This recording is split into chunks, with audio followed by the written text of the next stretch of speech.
أعوذ بالله من الشيطان الرجيم بسم الله الرحمن الرحيم أرأيت الذي يكذب بالدين فذلك الذي يدع اليتيم ولا يحض على طعام المسكين فويل للمصلين الذين هم عن صلاتهم ساهون الذين هم يراءون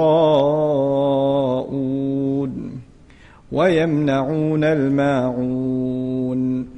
So that's the final ayah, يَمْنَعُونَ الْمَاعُونَ.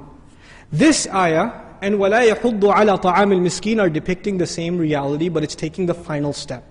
So notice this surah began with an attitude that's inside the heart, lying against the religion. Then it transferred, the discussion became crimes against people. Then the discussion became crime against Allah. Then the discussion came back to what again?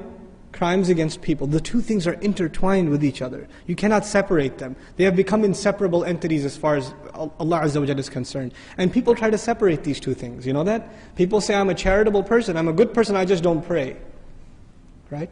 And then there are people who pray very, very regularly, but they're horrible to their family and to the needs of the needy, and they're greedy in their wealth and cheat in their businesses, etc., etc. People try to separate these two things. What does Allah do in this surah?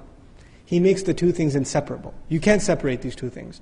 If you're good to people, you have to be good to Allah Azza wa Jal. If you're good to Allah Azza wa Jal, you have to be good to people. He fused the two. And this is the logic of the Qur'an. It doesn't let you fall into these extremes and traps and boxes that you create for yourselves. It keeps you balanced. Every surah produces its own set of balance, that keeps us from falling into these moral dilemmas and these problems that we have. We're almost done, inshallah ta'ala, bear with me.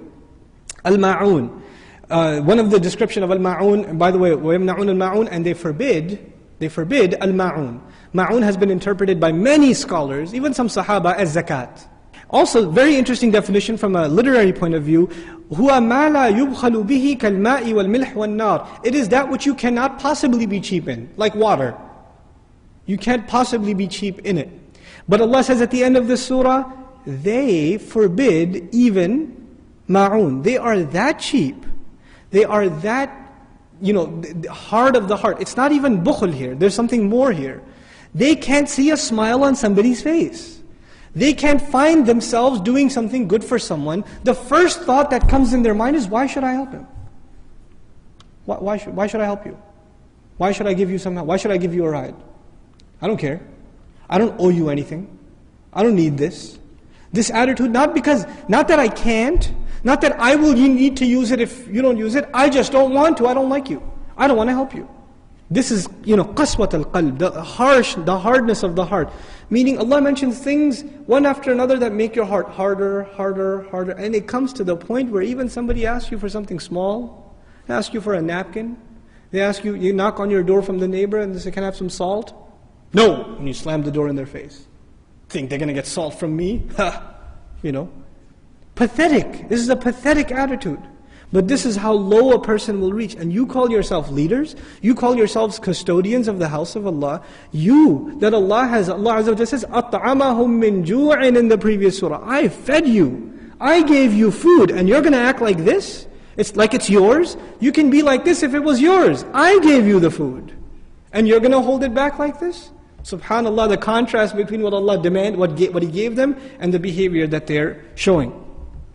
So, this surah, as far as the teachings of the deen, one of the core teachings of the deen, even if you don't remember the ayat and the proofs and the evidences, the teaching, the lesson for life in this deen is essentially very, very simple.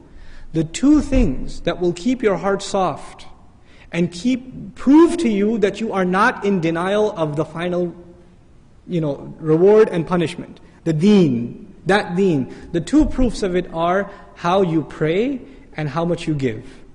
Giving, your dealings with people, and your prayer to Allah Azza wa Jalla. These are an indication of how strong your belief in the akhirah is and what you should be expecting from it. And if our prayers are weak, that's a life project now. That becomes a mission. And if our dealings with the orphans, and we don't even talk about the needs of the other. If we're not concerned about these things, then these things become a concern first and foremost in your own family. You know for a fact there are people in your family that need help. And there are some people you don't like. You don't like your cousin, you don't get along with him, but he needs help. You don't like your aunt, she yells at you, she's annoying, but she needs help, she's financially in need. These people deserve it no matter what, because you're not doing it for them. You're doing it because it proves to you for yourself, and inshaAllah ta'ala it's a case with Allah that you believe in being paid back in the end. May Allah Azza wa Jal make us of those who believe truly in our hearts. May Allah Azza wa Jal correct our prayers and keep them from these despicable acts. May Allah Azza wa Jal make us the best to each other and to all of humanity, and make us living models of the beauty of this deen. Barakallahu li wa lakum fil Qur'an al-Hakim, wa nafa'ni wa iyyakum bil ayati wa dhikri al-Hakim. Wassalamu alaikum wa rahmatullahi wa barakatuh.